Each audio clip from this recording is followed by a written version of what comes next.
안녕하세요. 토요미스테리 디바메이입니다.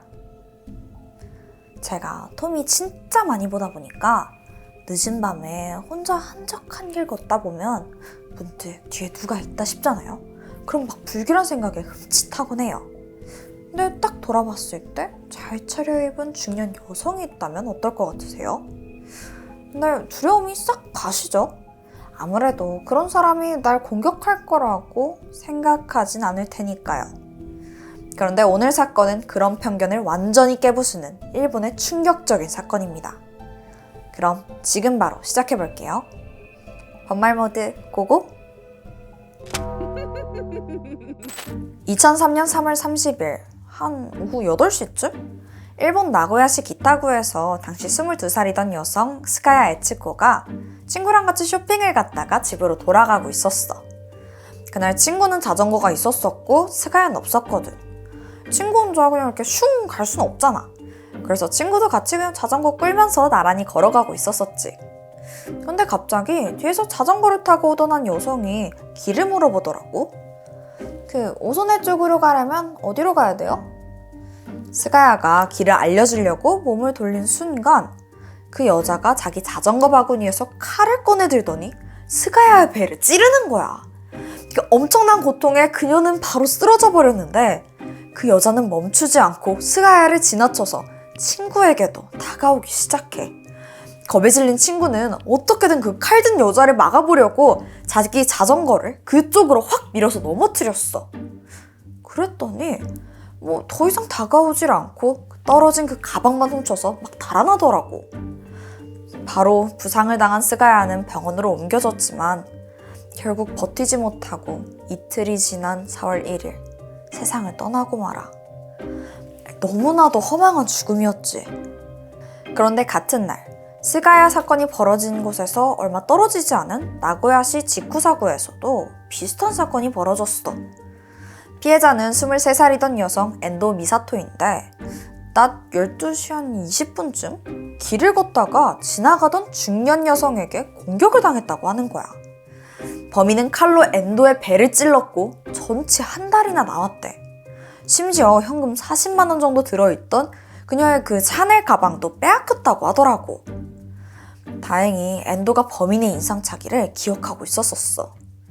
그녀의 진술에 따르면 일단 짙은 화장을 하고 빨간 원피스를 입고 빨간 자전거를 타고 있던 중년 여성이었다는 거야.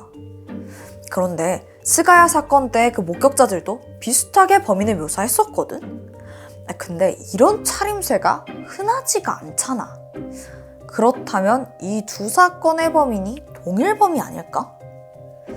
당연히 경찰도 그렇게 생각했고 빨간 원피스에 묻지마 살인마를 잡기 위해서 수사에 바로 들어가게 돼. 근데 그 이후로 비슷한 사건이 발생했다거나 유사한 인상착의를 봤다는 목격담 이런 게 하나도 없는 거야. 이렇게 구체적인 증언이 있는데도 용의자는 특정되지를 않고 시간만 하염없이 흐르게 돼.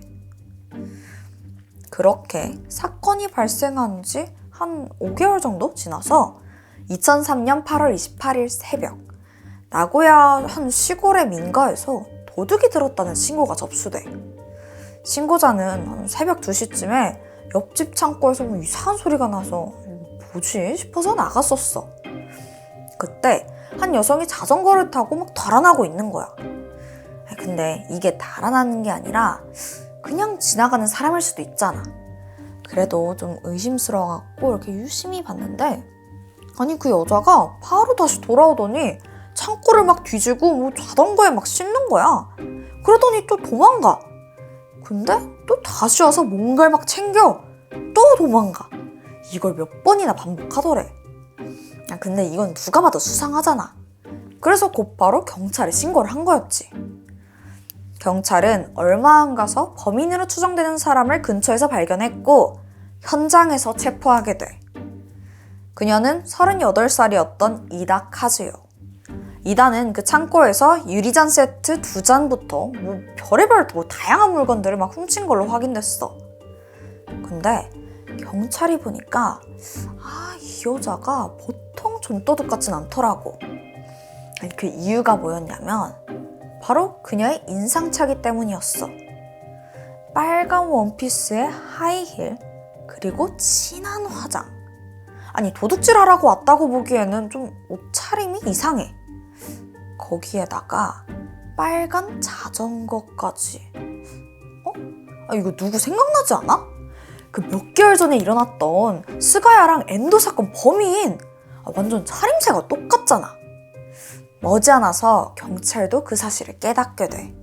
경찰은 바로 이다의 가택수색을 진행했고 그녀의 집에서 피 묻은 식칼과 샤넬 가방이 발견되는데 그 샤넬 가방이 바로 엔도의 그 샤넬 가방이었던 거야. 식칼에서도 피해자의 DNA가 나오면서 범행 도구로 확인됐었고 경찰이 몇 개월 동안 그 실마리조차 잡지 못했던 빨간 원피스의 묻지마 살인마가 예상치 못한 사건 덕에 꼬리가 잡힌 거지. 알고 보니까 이다는 이미 동네에서 완전 트러블 메이커로 유명했었대.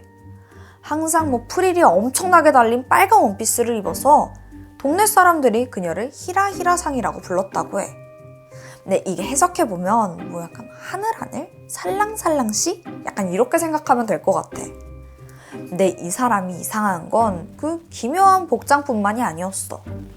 무슨 일이 있었냐면 그녀가 절도를 일으키기 바로 전날인 8월 27일이었는데 동네 공터에다가 바비 인형 30개를 산산조각내서 버려두기도 하고 이웃집 마당에 빗자국이 있고 토막나 있고 배 찢어놓은 이런 인형들, 사용한 생리대, 약, 음식물 쓰레기 같은 그런 물건들을 담은 대형 쓰레기 봉투를 9개나 버리기도 했었어.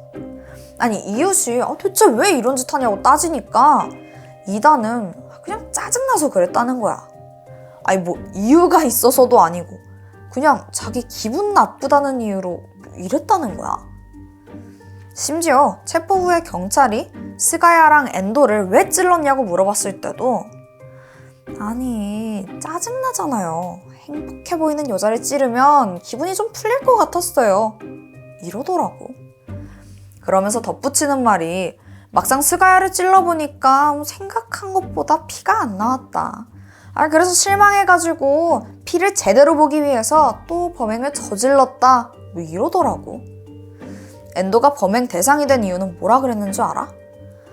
그 비싼 샤넬 가방 들고 있는 게 어려 보이는데 돈도 많은가 보네 싶어서 열받았다는 거야. 아니 이게 무슨 소리야. 동기가 애초에 납득이 되지를 않아. 근데 이게 이해가 안 되는 게 사실 당연해. 왜냐면 이다는 일생을 그냥 마음 내키는 대로 살아온 사람이었거든. 그러니까 평범한 사람인 우리들은 그 심리를 이해할 수가 없는 거지. 그 이다에 대해서 조금 더 알아보자면 1964년도에 태어났었고 어린 시절 부모님의 이혼을 겪었다고 해. 어머니가 항상 프릴 달린 그런 기묘한 복장을 하고 다녔었거든. 그러다 보니까 주변 사람들의 시선을 받는 건 사실 당연했지. 근데 이게 좋은 시선만 있는 건 아니었어. 막 사람들이 뒤에서 수근수근 거리는데 아버지는 이런 손가락질이 견디기 힘들었나 봐. 작은 게 하나하나 쌓이다 보니까 결국 폭발했고 두 분은 이혼을 하게 돼. 아버지가 곧장 집을 나가버리면서 어머니가 갑작스럽게 가장이 돼서 일을 해야 됐었어. 바쁘게 이것저것 일을 하다 보니까 집을 비우는 일이 잦았었고 이다는 이런 상황에서 부모님의 관심과 사랑은 거의 받지 못하고 자란 거지. 심지어 어머니는 자기 기분이 안 좋을 때마다 딸한테 화풀이하기도 했었었고 애가 학교에 가든지 말든지 신경도 쓰지도 않을 정도로 무관심했다고 해. 돌봐주는 부모가 없으니까 이다는 학교에서도 그냥 문제아가 되어버려. 애초에 학교에 잘 나오지도 않는 데다가 가끔 등교할 때는 자기 어머니처럼 화려한 원피스 입고 화장도 진하게 하고 이렇게 학교에 나왔던 거지. 애초에 수업도 잘 안 들으니까 수업 태도도 좋지 않고 학기 잘 따라가지도 못하고 선생님들조차 이다를 반기질 않았어. 심지어 반 애들하고 맨날 싸워. 당연히 친구라고 할 사람도 별로 없었었고 하나도 없었던 거지. 나중에 정신건강을 감정해보니까 이다의 IQ는 한 50에서 69 사이였어. 그러니까 경도 정신지체 장애인으로 확인된 거지. 그런데 이거를 자기가 중년이 될 때까지 스스로 알아채지도 못했다고 해. 결국 이단은 중학교를 졸업하고 고등학교 진학은 포기하면서 화류계로 향하게 돼. 그게 약간 돈이 될 것 같았거든. 또 당시에 예쁘기로 유명해서 빠르게 호스티스로 굉장히 인기를 얻었었고 23살에는 더 많은 돈을 벌고 싶어서 소플랜드로 일터를 옮기게 돼. 참고로 소플랜드는 약간 안마방 같은 그런 비슷한 유흥업소야. 그곳에서 만난 약간 20살 넘게 차이나는 한 중년 남성이랑 원조교제를 시작했고 매달 그 남자로부터 한 170만 원 정도의 용돈을 받으면서 살게 돼. 그렇게 용돈을 받으면서 화류계 일은 그만두었었고 그 남자랑은 이다가 경찰에 체포되던 2003년까지도 관계를 계속 이어오고 있었었대. 그러던 1993년 당시 이다는 29살이었는데 어릴 적부터 키워오던 반려견이 죽게 되면서 그 충격으로 우울증을 앓기 시작했어. 그걸 참고 참다가 1995년 우울증이 너무 심각해진 거야. 결국 정신과를 다니기 시작했는데 이 시기에 이다는 분노랑 충동이 아예 조절되지가 않아. 걸핏하면 막 집 창문 깨면서 막 위험한 행동하는 거야. 근데 이때 이다는 어머니랑 같이 살고 있었거든. 어머니가 느끼기에 그 딸의 행동이 자기한테 위험하겠다 싶었나 봐. 그래서 그녀를 돌봐주기는커녕 그냥 독립하라면서 아예 쫓아내버려. 주변에 돌봐줄 사람이 이제 더 이상 아무도 없잖아. 그 후 이다의 이상의 행동은 더더욱 심해졌어. 처음에는 그냥 분리수거 안 해갖고 이웃들한테 좀 잔소리 듣는 그 정도였거든. 어느 날부터는 점점 폭력적으로 변하더라고. 아니 막 이웃집 애한테 소리를 지르거나 반려견 기르는 이웃들한테 맨날 막 크게 엄청 화내고 계속해서 문제를 일으키는 거야. 아니 이다 때문에 막 이상한 사람도 있을 정도라고 하니까 이 정도면 말 다 했지. 그런데 이때쯤에 어릴 적 집을 나간 아버지랑 연락이 닿기 시작했어. 아버지가 새로 시작한 사업이 완전히 자리 잡고 또 경제적으로 여유가 생기니까 어릴 적 떠나버린 딸한테 좀 미안한 마음에 잘해주고 싶었던 거야. 그때부터 이다는 아버지한테 매달 100만 원씩 용돈을 받기 시작했었고 다시 만난 아버지는 엄청 상냥하고 또 친절했어. 이 오랜만에 느끼는 이 관심이 너무 좋았던 거야. 그런데 당시에 아버지한테 애인이 있었는데 이다는 슬슬 그 여자가 거슬리기 시작해. 그래서 몰래 그녀의 양복을 훔쳐다가 불태워버렸고 이걸 알아챈 아버지는 엄청나게 화를 냈지. 그리고 이다에게 그 용돈 300만 원으로 올려줄 테니까 다시는 눈앞에 나타나지 말아달라고 이야기하게 돼. 이 사건은 이다에게 큰 충격을 준 것 같아. 아버지한테 2번이나 버려진 거라고 느낀 것 같기도 하고 그 영향 때문인지 이 무렵부터 기묘한 복장을 하고 동네를 배회하게 됐고 이때부터 히라히라상이라고 불리게 된 거야. 사실 이다는 평생 제대로 된 직장을 가져본 적도 없거든. 근데 그 애인이라고 해야 되나? 어쨌든 그 원조 교제하던 그 남자랑 아버지에게 매달 받는 용돈만 해도 무려 470만 원이었어. 그러니까 경제적으로 꽤나 여유가 있던 거지. 근데 그 돈을 좀 생산적인 데 썼으면 좋았겠지만 막 사치품 사는데 돈을 펑펑 써버린 거야. 그러더니 결국 그냥 빈털터리가 되고 말아.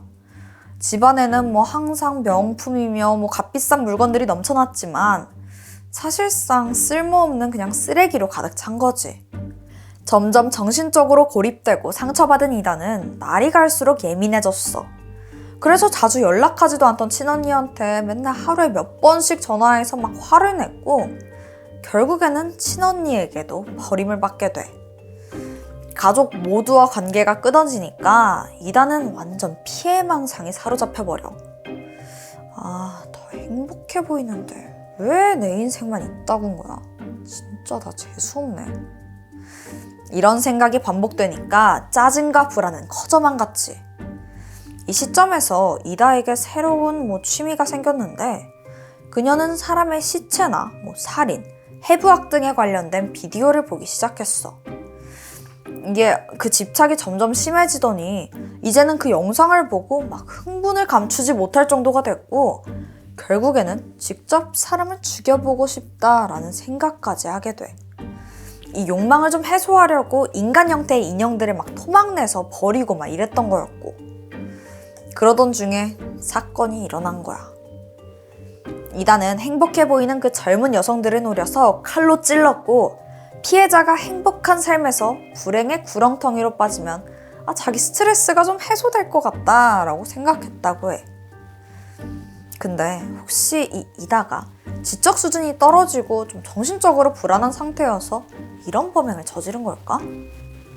재판부는 이다의 심신미약 상태를 인정하지 않았어. 알고 보니까 재판 전에 정신감정을 실시했었는데 그 경도 정신지체장애는 맞기는 한데 옳고 그름을 판단하거나 본인 행동을 제어하는 데 있어서는 문제가 없다는 결과가 나왔었거든. 그러니까 심신미약 상태가 아니라 스스로 판단하고 또 멈출 수 있었는데도 그걸 조절하지 않았던 거지. 결국 2006년 2월 재판부는 그녀에게 무기징역을 확정했어. 이 세상에서 나만 불행하다는 그 망상 때문에 행복해 보이는 다른 사람을 나와 같이 불행하게 만들고 싶다는 그 생각에 일어난 끔찍한 사건. 그런데 사실 이다를 불행하게 한 건 그 무엇도 아닌 자기 자신 아니었을까? 이 사건에서 유일하게 다행이라고 생각되는 건 이다가 저지른 죄에 맞는 그 합당한 벌을 받았다는 거 단 한 가지야. 그녀에게 억울하게 희생당한 피해자 스가야의 명복을 빌고 싶어. 오늘 내가 준비한 스토리는 여기까지야. 그럼 난 다음 주에 새로운 이야기로 돌아올게. 지금까지 토요 미스테리 디바메이였습니다.